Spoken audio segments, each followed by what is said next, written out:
Assalamualaikum warahmatullahi wabarakatuh. Halo semuanya, perkenalkan, nama saya Arifin Nur Afifah dengan NIM 2350210060. Pada video ini, saya akan menjelaskan materi mengenai ayat-ayat dan hadis tentang prinsip efisiensi. Namun sebelumnya, apa sih efisiensi itu? Menurut Kamus Besar Bahasa Indonesia, efisiensi adalah kemampuan untuk menjalankan suatu pekerjaan dengan cara yang tepat tanpa harus membuang banyak tenaga dan waktu, serta memanfaatkan barang dan jasa secara optimal untuk menghasilkan barang yang maksimal.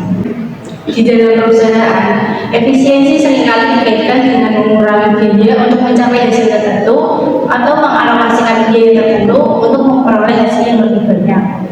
Dan ini berarti perusahaan berusaha untuk meminimalkan pemborosan dan melakukan upaya pengurangan biaya dengan cara seefisien mungkin. Sebagai contoh, jika sebuah pekerjaan dapat diselesaikan dengan dua cara, yaitu cara A yang memakan waktu 1 jam dan cara B yang memakan waktu 3 jam, maka cara A lebih efisien dibandingkan dengan cara B. Jadi, dapat disimpulkan bahwa efisiensi adalah kemampuan untuk menyelesaikan tugas dengan biaya, waktu, dan tenaga seminimal mungkin dengan menggunakan sumber daya secara optimal untuk mencapai hasil yang terbaik. Di dalam ekonomi, terdapat dua jenis efisiensi, yaitu efisiensi ekonomis dan efisiensi teknis. Efisiensi ekonomi berfokus pada gambaran ekonomi makro, sementara efisiensi teknis lebih mengarah pada gambaran ekonomi mikro. Di dalam perusahaan, efisiensi dibagi menjadi dua jenis, yaitu efisiensi teknis dan efisiensi alokatif. Efisiensi teknis mengukur kemampuan perusahaan dalam menghasilkan output dengan jumlah input tertentu.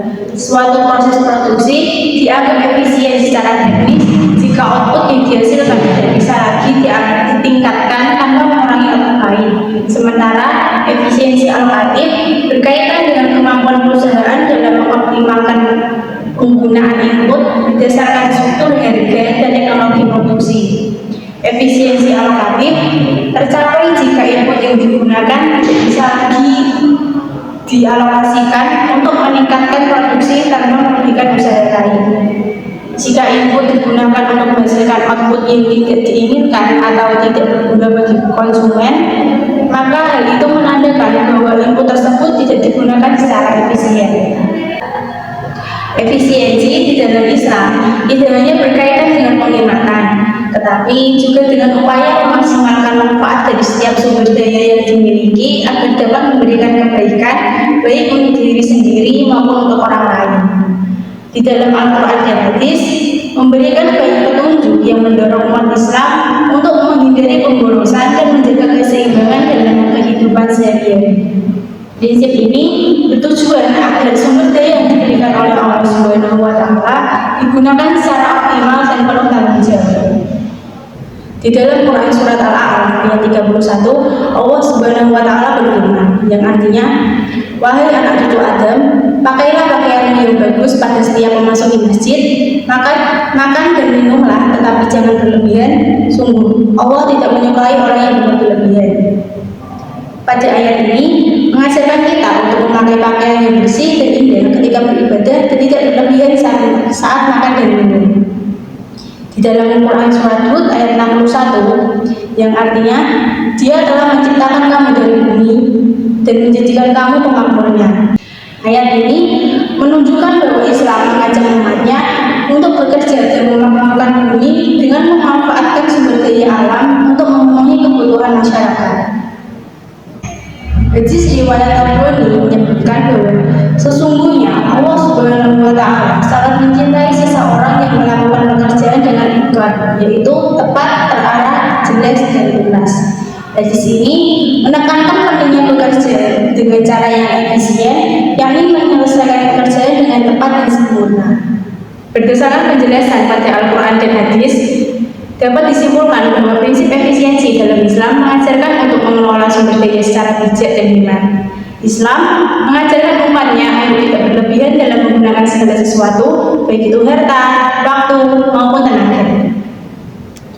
Terdapat berbagai cara yang dapat digunakan untuk menerapkan prinsip efisiensi berdasarkan ajaran agama dalam kehidupan sehari-hari.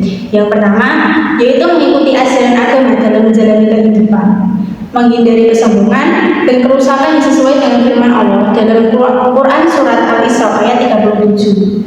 Ayat ini mengingatkan kita untuk tidak menimbulkan kerusakan di muka bumi karena Allah tidak menyukai orang yang menimbulkan kerusakan. Yang kedua, yaitu menjaga keseimbangan antara hak dan kewajiban serta dunia dan akhirat sebagaimana yang telah dijelaskan pada Quran Surat Al-Isra ayat 27. Ayat ini mengandung tentang larangan pemborosan atau penggunaan sumber daya yang diberikan oleh Allah secara berlebihan. Ayat ini juga mengatakan bahwa orang-orang yang melakukan hal tersebut adalah saudara setan yang kafir kepada Allah Subhanahu wa Ta'ala. Yang ketiga, yaitu memanfaatkan potensi dan bakat untuk kebaikan. Potensi dan bakat dapat menjadi sarana dalam mendekatkan diri kepada Tuhan dan mengabdi kepadanya. Potensi dan bakat tersebut merupakan anugerah Tuhan yang patut diapresiasi, dikembangkan, dan dimanfaatkan untuk kebaikan. Contohnya, yaitu ada seorang pemuda yang menganut ajaran agamanya untuk memanfaatkan potensi dan bakat yang dimilikinya untuk memberikan kontribusi bagi pembangunan dan kesejahteraan masyarakat. Lalu yang keempat, yaitu menghargai waktu sebagai anugerah Tuhan dan menghindari pemborosan. Dengan menghargai waktu, masyarakat dapat memanfaatkan setiap kesempatan untuk berbuat baik, belajar, dan berkreasi. Misalnya, Riza merupakan seorang karyawan yang giat dalam bekerja dan menyelesaikan pekerjaannya sesuai jadwal dan tenggat waktu yang telah ditentukan. Riza mengikuti ajaran agamanya yang menghargai waktu sebagai anugerah Tuhan yang tidak dapat ditebus. Oleh karena itu, Riza menerapkan prinsip efisiensi dalam kehidupan sehari-harinya dengan menggunakan waktu secara efektif dan efisien. Nah, berdasarkan penjelasan tadi, penting bagi kita untuk mengelola waktu, sumber daya, dan tenaga secara efektif guna mencapai tujuan yang diinginkan. Dengan efisiensi, sebuah tugas dapat diselesaikan dengan baik dalam waktu yang singkat dan dengan penggunaan sumber daya yang optimal. Sekian penjelasan dari saya. Kurang lebihnya mohon maaf. Wassalamualaikum warahmatullahi wabarakatuh.